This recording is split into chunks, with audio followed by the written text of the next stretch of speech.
I've said it once, but I'll say it again. The Shining Force series is my favorite series of RPGs to ever come out. The two games on the Genesis still hold up to this day, but can the same be said for the series' first foray into the world of 3D?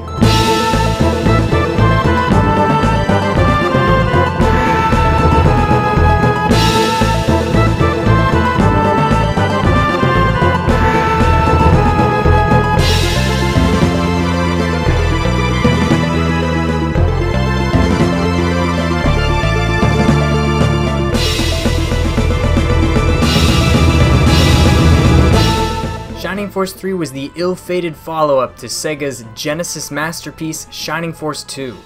It is perhaps most famous for only having the first third of the game released to the West. This video will focus mostly on the official translation, as I'm saving the rest of the game for its own video.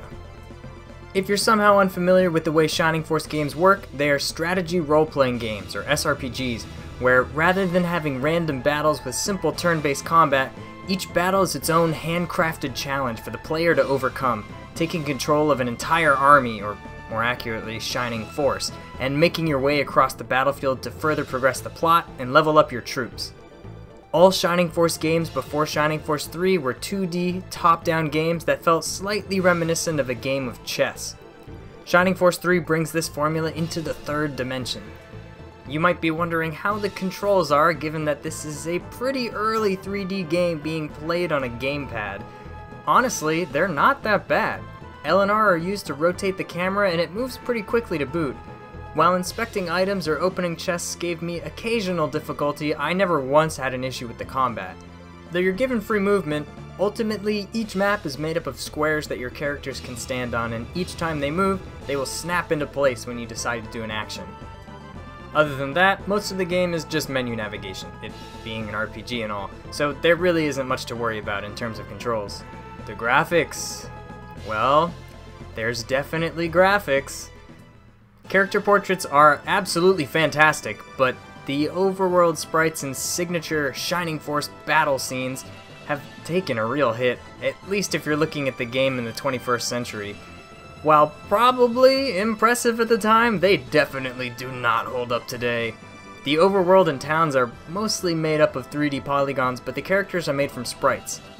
Unfortunately, rather than mixing a 3D world with beautiful 2D sprites like some modern games such as Octopath Traveler do, Shining Force 3 uses what seem to be digitized 3D models. Honestly, they kinda look like they're made of clay and everyone's face feels a little circular. While this was certainly a turnoff for me at first, it's something you can get used to and grow to love. Or like, anyway. Perhaps tolerate is the better word here. However, the graphics are no match for the voice acting. I think I'll let it speak for itself. Behold my powers. Prepare to die. Rise, Phoenix. Of course, perhaps the most famous line from Shining Force 3. Now bear my Arctic blast. Oh, it's brilliant! I don't know how they do it. But thankfully the rest of the sound design is fantastic. Sound effects for magic and weapons are great, and the music, god damn, it's really good. I typically prefer chiptune music in games just because I find them easy to pick apart and hear the individual instruments involved in each composition, but Shining Force 3 is epic. I'm not sure if they use real instruments or a synth, but the orchestral soundtrack is absolutely fantastic. Shining Force 3's music is arguably some of the best on the Saturn, rivaling even Panzer Dragoon. It's used in just the right places to convey emotion during sad scenes, energy during an exciting battle, or betrayal during some tense moments along the way. The music is really helpful in storytelling, considering just how complex this tale gets. While the previous Shining Force games definitely tried to tell a compelling story, Shining Force 3 goes absolutely hardcore when it comes to storytelling, almost to a fault. Like I said before, we only got 1/3 of Shining Force 3. The other two discs were only ever released in Japan, and each game is around 30 hours, so you may want to take notes on just who the heck everyone is. This time we take control of Lord Bofner, or as he's canonically known, Lord Symbios. We also get to name two other characters at the start, Prince Median and Julian, who I named after my friends from elementary school, Prince Anthon and Chenso, the mercenary. Aside from the characters we get to name, the very beginning of the game throws a lot of names at the player. While King Benetrom, Lord Conrad, and the members of the Shining Force are pretty easy to remember since they show up frequently, there are a lot of other characters who you probably won't remember unless you're really paying attention. This wouldn't be so bad if we got to spend more time with them all, but a lot of them are just introduced to us with their names, their positions, and not much else, so when we eventually see them later on, it's a bit hard to remember exactly who they are or what side they're supposed to be on. The main focus of the plot is the war breaking out between the Republic and the Empire. The Imperial forces seem to be siding with a sect of religious fanatics known as the Buellzone. Lord Bofner and the rest of the force are on the side of the Republic, but one thing that I really like about Shining Force 3's story was the middle ground. I mentioned this in my review of Shining Force 2, that older RPGs didn't really tend to have characters developed beyond just good people and bad people. Shining Force 2 played with that idea a tiny bit, but Shining Force 3 explores this idea much more. I won't go into too many examples since the story plays such a big part of experiencing this game, but there is one part that happens at the very beginning, even before your first battle. Before we even encounter a combat scenario, the player is made aware of the tensions between the Empire and the Republic. Eventually we stumble into the Imperial camp and seem like we're about to encounter our first real taste of battle. However, just as things start to look like they're about to take a turn for the worst, Imperial Prince Anthon and his entourage walk in. They of course recognize Lord Bofner and the Centaur Knight Dantaris and tell their fellow Imperial soldiers of the might that Dantaris and Bofner possess in battle. This of course convinces the soldiers to leave, and we get a glimpse of what Prince Anthon is truly like. Prince Anthon, or Median, is easily my favorite character in Scenario 1. While he may be on the opposing side of the war, he's honorable and has a damn good theme song that plays whenever he enters. He's written incredibly well and is a great example of how to write a character who's neither strictly good nor strictly evil. While the story is written well, I think the most admirable part of it is how it ties in with the gameplay. Sure, there are definitely parts of the game that are just win a battle to get some exposition, but Shining Force 3 has a lot of moments where the story is playing out through the battle. Sometimes there are characters you want to try and rescue from the enemies. Sometimes we ourselves get rescued from a new character appearing mid-battle, and sometimes major plot elements are playing out in the turn-based combat, but are too far for us to actually have an effect on. While most of these are indeed scripted segments, a lot of the time they play out turn by turn during the battle. This makes the tension incredibly high for the player, even if there isn't a way for them to directly influence the outcome. Can I get to the refugees in time to save them all before the guards slaughter them at the railroads? Is there any way for me to save the statue of Elbasum before it gets destroyed? And the best part is that none of these battles force the player to restart so long as they keep Lord Bofner alive and defeat the enemy general. There's so much freedom given to the player with regards to the story, and a lot of the choices the player makes will affect later parts of the game, particularly if you're playing all 3 discs. With this in mind, the player is encouraged to explore the world fully, even outside of battle. Unfortunately, the chapter system is brought back from the previous games. Gone is the open world gameplay of Shining Force 2, which I find a little strange, especially because the game does a remarkable job of making the world feel whole. While traveling around the world of Shining Force 3, the player has a very good idea of where they are going next and how it's related to the previous places they've already visited. For me, this just makes the lack of an open world all the more crushing. If you miss a special item or character from a town, you cannot go back to get them. However, I did like the recap found at the end of each chapter. I found this particularly helpful when I would go a couple days or weeks without playing and needed a refresher on what I had accomplished throughout the chapter. Another aspect that I really appreciated this time around was how every character actually played a role in the story. Not everyone plays a big role, mind you, but characters actually get lines of dialogue after they're added to the Force. I had two big problems with Shining Force 2. The first of which being how little most of the characters were used in the story, specifically Slade. He's the main catalyst for the entire story, but doesn't speak at all after you escape from jail in the beginning of the game. In Shining Force 3, though, characters often speak to each other about the events of previous chapters, or come out to do specific jobs with each other. There are, of course, characters who are the main focus of the story, like Lord Bofner, Antares, Mascarin, and Grace, but side characters like Eldar, Irene, and Khan still get speaking roles long after their recruitment. This little attention to the cast made the Force feel more like a group of people rather than just pieces in a game. The other issue I had with Shining Force 2, and I mean really every other Shining Force game, is how little the game tells you about its mechanics. No in-game descriptions of items or weapons, and no hints to many of the secrets. Shining Force 3 is way better at explaining things, though it isn't perfect. Items and weapons now have a short description of what they do and any additional effects they might have. This makes farming for mithril weapons a little less annoying since you don't have to constantly be referring to an online guide. In previous Shining Force games, I really liked the balance of town exploration and battling, but in Shining Force 3 I found myself enjoying the battles much more than I ever had before. There were a lot of unique and clever battle layouts, often with chaotic neutral NPCs or obstacles that would get in the way of both you and the enemy. Sadly, there weren't many battles where I found that I needed to split the Force, but there certainly were a couple thrown in there. I still think Sword of Haja has the best battlefields I've played so far, but Shining Force 3 had more unique set pieces, making them more memorable if that makes sense. There have also been a lot of changes added to the combat to make it more exciting and nerve-wracking, namely in the form of friendships and weapon mastery. Both of these are a little confusing at first since the game does not explain them very well at all, and the manual doesn't help that much either, so let me try and explain it to you. Friendship is a pretty simple concept. The more two characters fight together, the stronger their friendship will become.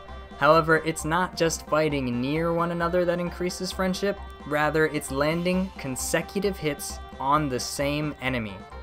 If two characters attack the same enemy, that will cause their friendship level to increase. Or for healers, they can use healing moves on another character to boost their friendship. However, if a character gets downed in battle, their friendship will go down by 1 level. What are friendship levels? Well, as their friendship grows stronger, they reach new levels ranging from partner, to friend, to trusted, and apparently soulmate, though I wasn't able to get anyone there. With each level up in friendship, the stat buffs that each character offers are improved. Take for instance Sybil and Obright. When they become partners, Sybil gets +5 defense from Obright.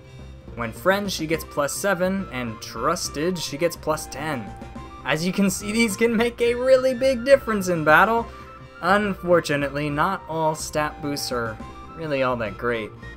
Sybil's, for instance, causes a decreased chance for her partner to get hit with a critical from an enemy. What? And also many of the magic users offer increased magic damage, something that can't even be used by a character that can't learn magic. I tend to prefer the ones that directly impact attack, defense, or luck. However, these stat boosts only occur when characters are standing adjacent to one another, so you have to be strategic in how you use it. Again, using the case of Obright and Sybil, they made a really good team based on the weapons each one had. Sybil used a halberd in my playthrough, which is melee only, meaning she had to be right up in the face of an enemy in order to attack. I had Obright using a tomahawk, which has a range of anywhere from 1 to 3 spaces. My usual strategy would be to get Sybil right up close to the enemy and land a hit, and have Obright follow right behind her. This way, since she was the one in front taking damage, Obright would boost her defense while still being able to attack the same enemy with his throwing axe, thus boosting their friendship stat even more. Now I just mentioned the different weapons Sybil and Obright used. In previous Shining Force games with a character such as Obright, I might have given him 2 weapons, a regular axe to hit up close for extra damage, and a tomahawk so that he could also have a ranged option. This was something I often did with my Centaur Knights with lances and spears. However, in Shining Force 3, the more time a character spends with a specific weapon type, the stronger they will be with that weapon, so it's really not beneficial to switch weapons back and forth. While on the surface this may seem limiting, it's actually a really cool feature.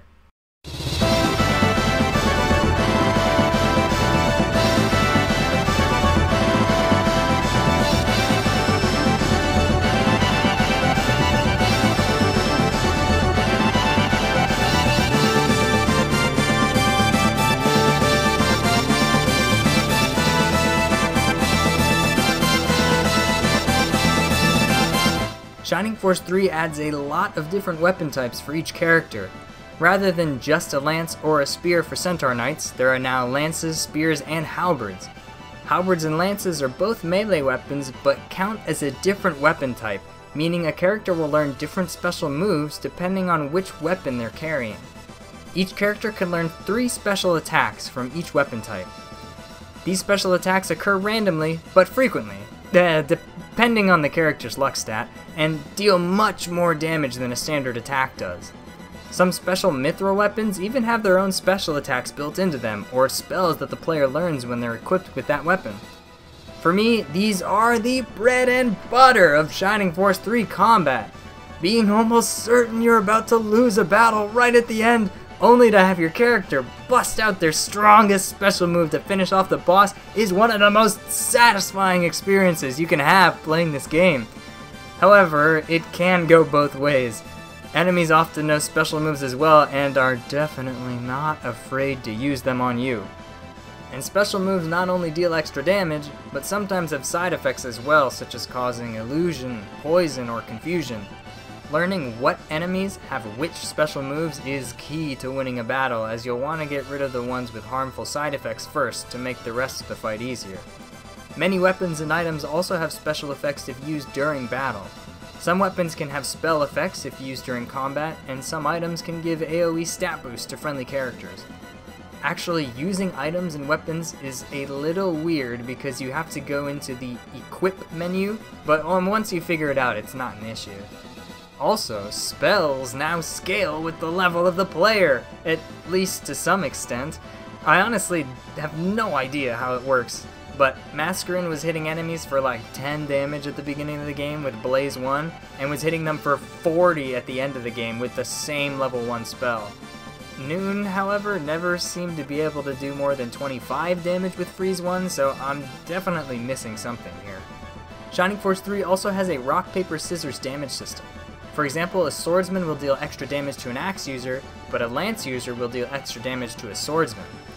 There were certain instances of this in previous Shining Force games, but Shining Force 3 shows this explicitly by having an exclamation point to indicate when a unit is about to take bonus damage. Some may say this takes away from the player needing to learn the ins and outs of battle, but I say it's a quality of life improvement. And on top of all of that, there are also ruins hidden throughout some of the battles that the player can access if they found the map for them in the previous town. These are usually filled with enemies, thieves, and treasure chests. The chests can only be unlocked by the thieves, which the player then needs to hit in order to take the treasure item from them. The combat system is so well done in Shining Force 3. There were so many fun and interesting battle moments that I would love to share, but I'll just say that if you enjoyed the battles in any of the previous Shining Force games, then you will absolutely love the battles in Shining Force 3. It takes a while to learn special moves and gain friendships, but once you do, they will be all you think about during each fight. Now, I'm going to talk about the end of the game, which is technically just the end of the first 1/3 of the game, but if you don't want to get that spoiled, just skip to the time code on screen now. So, I had no idea I was playing the final battle when it started. There's definitely a build-up to it, but it really doesn't feel like the ultimate conflict whatsoever. We find out that the Buellzome are trying to use a Colossus to take down the Republic, but it ends up going rogue when we defeat Basanda. Up to this point, we really haven't heard about the Colossus at all, aside from it being on the title screen.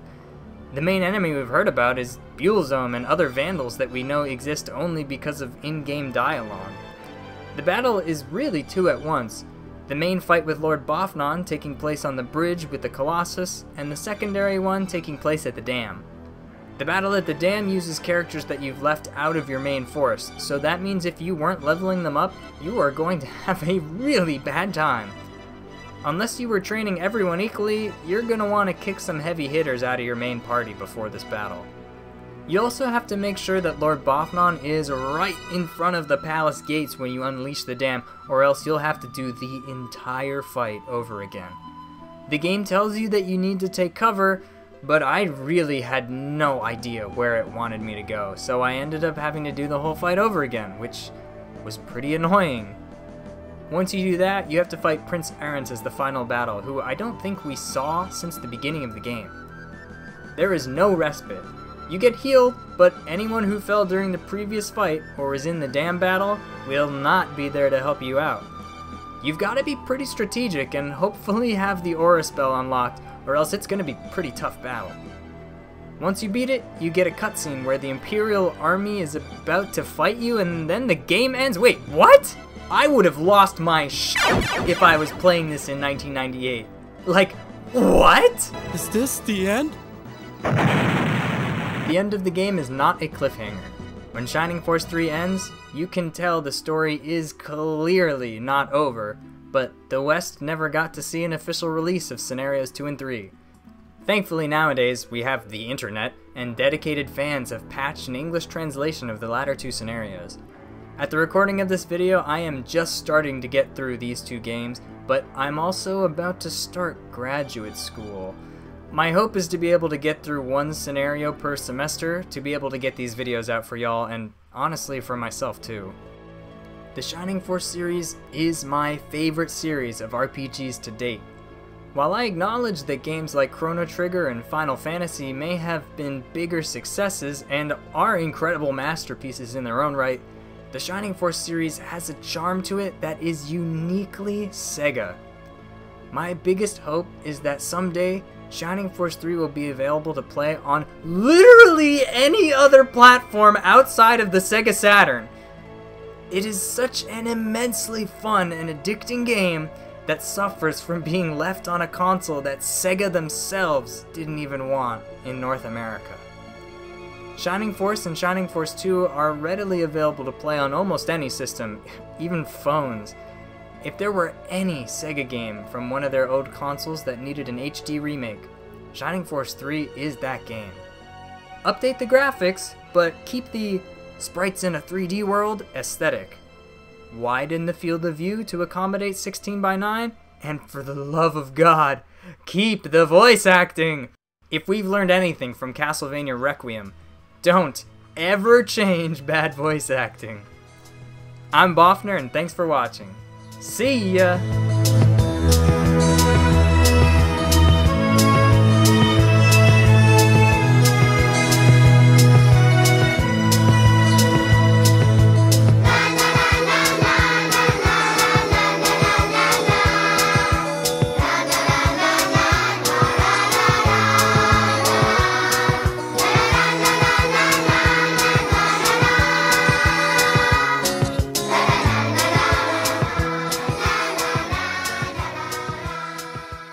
Eldar sucks, but it's fine.